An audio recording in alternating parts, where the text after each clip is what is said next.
My wife has cheated on me twice, one with work and other with some plain guy, in our 10-year relationship, but now she's begging me to fight for a marriage. I don't know if reconciliation is strength or just self-destruction. My wife, 30, and I, 32, have been together for over a decade, married for 8 years. On the surface, we've built what a lot of people would probably consider the picture of stability. We own properties, we have healthy children, and we have good income coming in. To me, that always felt like enough. More than enough, actually. But for her, it wasn't. At the core, we've always been very different people. Our values are almost opposites, complementary in some ways, but also clashing in others. She's what you'd call a high-energy person, the kind of woman who thrives on achievement.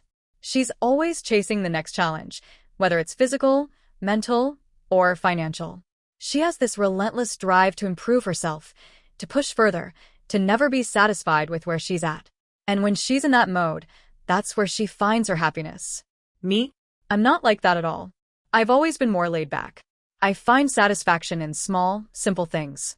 I don't need to conquer the world to feel fulfilled. I don't need to be constantly striving for more. I'm comfortable being reactive rather than proactive. I've always seen myself as honest, loyal, steady, someone who doesn't need much beyond family and peace to feel whole. Some of this comes from our backgrounds. She grew up without a father in her life, in a home filled with trauma. She had to toughen up early, to become her own foundation, to figure things out the hard way. Me, I grew up with my father around, but not in the way a father should be. He stayed in the marriage, but he had several affairs. So I saw, firsthand, what betrayal looked like. I saw what it did to my mother and how it rippled through the entire household. Those experiences shaped me. They made me determined to be different, to be loyal, to never put my family through that. But then, 3 years ago, my world was turned upside down. She cheated. It was with someone at work, and it went on for about 2 months before I found out. The way it all came crashing down is still burned into my memory. One night, she came home extremely late. I confronted her, and she just exploded. That was the night the truth came out. She admitted it, told me about the affair. And just like that, my stomach dropped. It was like watching my worst childhood fear, the one thing I swore I'd never repeat, become my own reality. When I asked her why, her words cut deep. She told me I wasn't ambitious enough, that I wasn't manly enough to lead our family, that I wasn't pushing myself, that I was too content, too passive. She said she had unmet needs, and that this other man filled a void I wasn't filling. Later, she told me something that stung in a different way, that she wished I had told her to quit her job once she admitted the affair. That she wanted me to put my foot down, to give her a directive, to tell her, no, you're done there. We'll figure something else out together. She wanted to feel like she could rely on me to be strong enough to lead her through it. But that's not who I am, or at least not who I was then. She did go through therapy afterward, driven by guilt, and insisted she wanted to keep our family together. She promised she wanted to rebuild, to make it right. She told me years later that when we decided to have our second child, part of her motivation was redemption. That she saw it as a way to atone for her mistake, as if a new life could balance the scales of betrayal. But if I'm being honest, nothing really changed. Not in the way that mattered. She went to therapy. I stayed. We had another child. Life moved forward. But we never truly healed. I buried it. I buried the betrayal so deep that I didn't talk about it with anyone. Then, 2 years later, we decided to move to another state. The idea was to start fresh, to create a new chapter, a place where our kids could grow up with more space, more opportunities, a proper house they could actually call home. I convinced myself this would be the reset button we both needed. Maybe the ghosts of the past wouldn't follow us if we packed everything up and crossed state lines.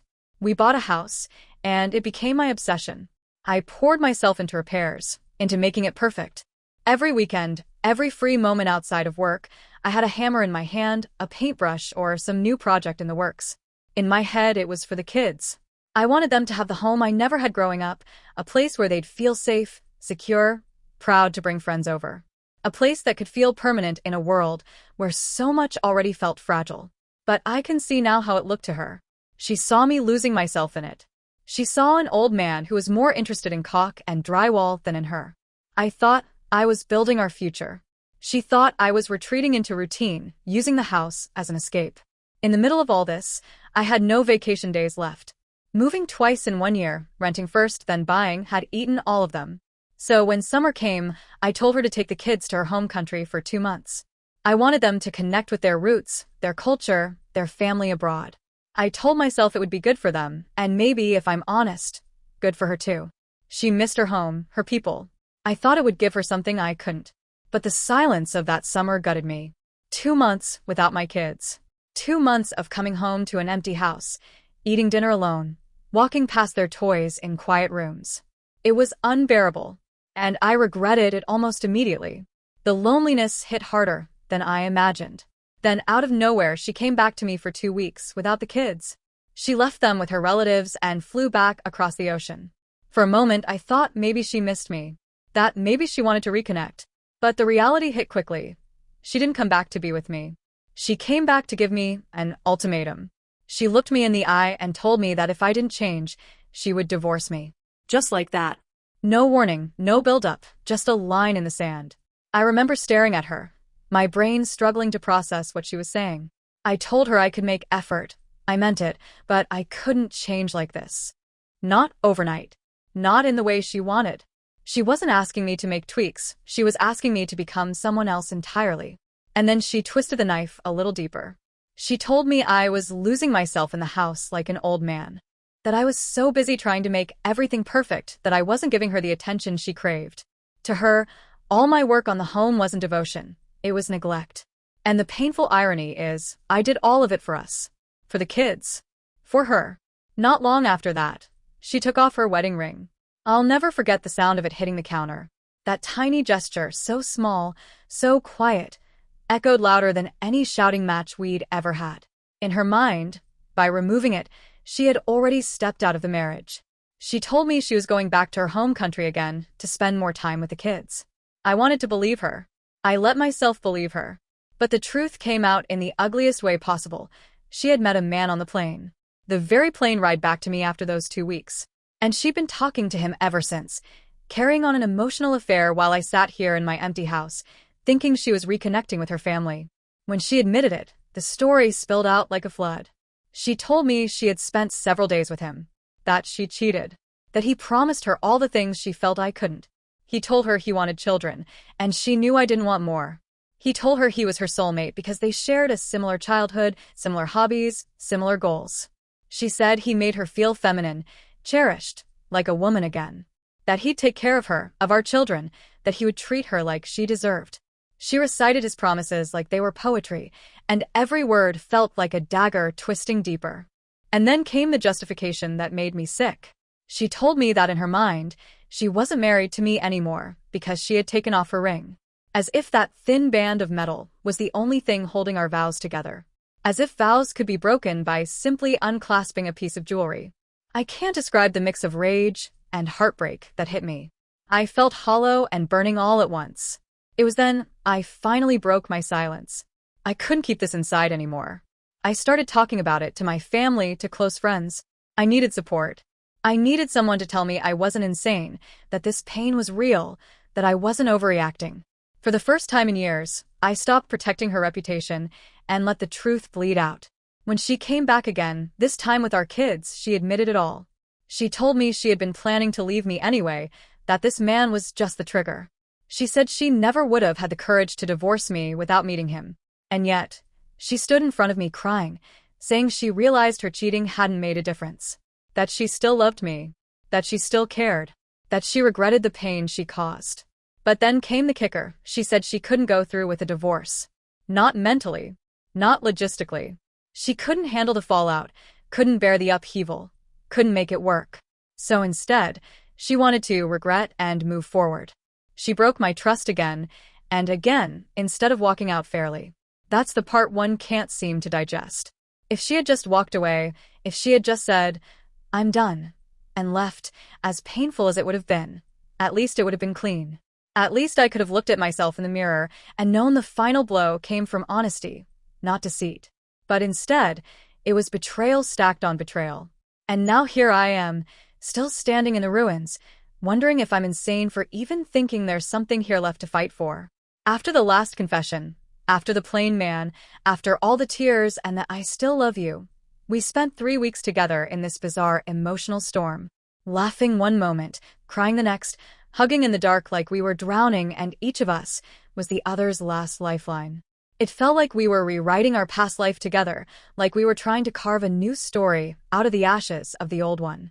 But the truth is, it was a roller coaster powered by my suffering. Every moment of intimacy, every kiss, every laugh, I couldn't forget what she did. It was like loving someone with a knife still in my chest. She blames me, of course. Blames me for how alone she felt, for the isolation that built up inside her, for the emptiness she says I left her with. She told me I never made the effort to keep my family together, that she had to be the man in the relationship, making more money, calling the shots, keeping everything afloat while I coasted along, that she carried the weight of ambition, of responsibility, of leadership, and resented me for not doing the same. And yet, when I look at what I've done, I don't see that story. I was the one who decided to move states for our fresh start. I was the one who packed up our life and drove across days of highway alone. I cook, I clean, I do the laundry, I fix the house, I take care of her dog. I did everything at home while she poured her energy into educating our kids and planning their activities. Was that not enough? Was I not present? Or was it just never going to be enough because what she wanted was something I was never built to be? She told me that since COVID, when I started working from home, I shrank into myself, that I got into my bubble, lost touch with hobbies, stopped building a network, stopped being out in the world. She says I retreated, got small, just busying myself with housework while life passed me by. Maybe she's not wrong. Maybe I did retreat. But I didn't think retreating was a crime. I thought I was serving. I thought I was holding it together. She admits her betrayal now. She owns it, at least in words, but I don't think she understands the depth of what it did to me. She says she knows she's the villain in everyone's eyes, that nobody understands what she went through. She listed it out for me one night. The guilt of her first cheating, the trauma of almost losing our second child at birth, the feeling of being unseen by me, the mismatch in our emotions and values, me putting the kids before her, her fear of getting older, of disappearing.